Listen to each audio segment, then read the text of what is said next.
Blessed saints, she needed to think. Come up with another plan. Thank you, sir.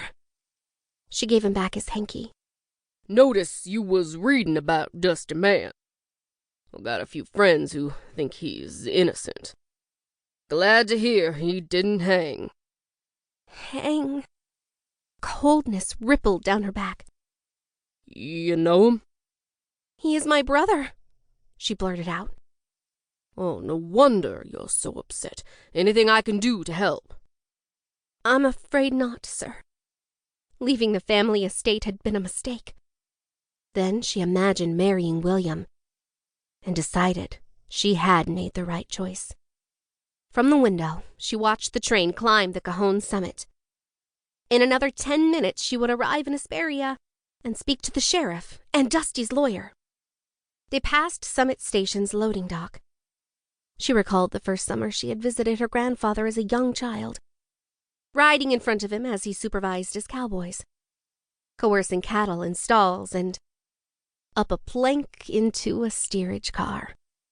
She adored her visits to the Silver Spur Ranch and had vowed to move there when she turned 18. But her grandfather died 6 months before her birthday. His death took a deep chunk out of her soul. The train curved around to the mortuary. She would do everything in her power to keep her brother from ending up there.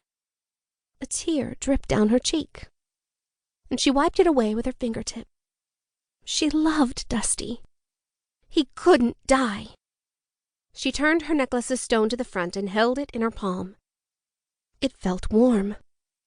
Absent-mindedly, she rubbed her thumb along the garnet, back and forth, back and forth, back and forth. The room spun with colors similar to the toy kaleidoscope her father gave her as a child. She tried to focus, but everything seemed blurry. Land sakes, what was happening?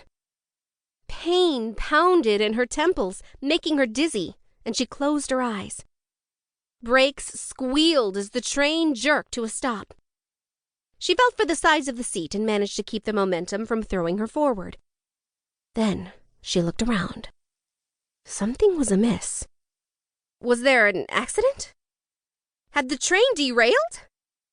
If that were the case, she would have heard panic, screaming, the sound of metal grinding. Besides, none of those reasons would explain her dizziness. The portly man that had been seated across the aisle had left.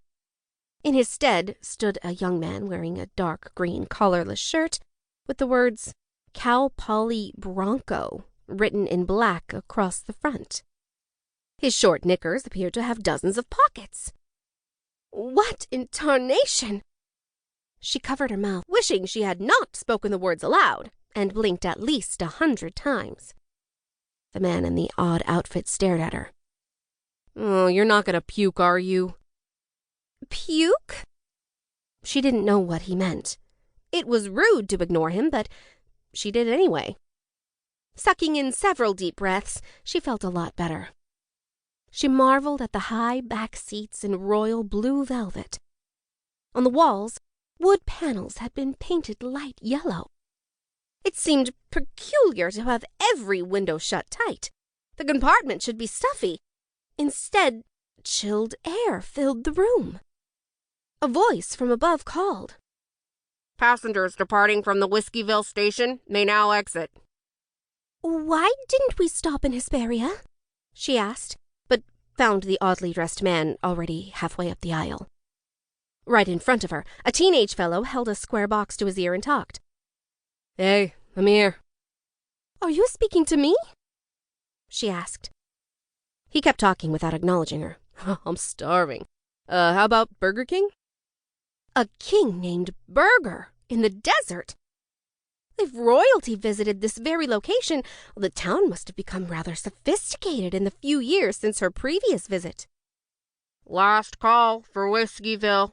Next stop, Daggett. A voice called from above again. According to the schedule, Daggett would be an hour's ride further.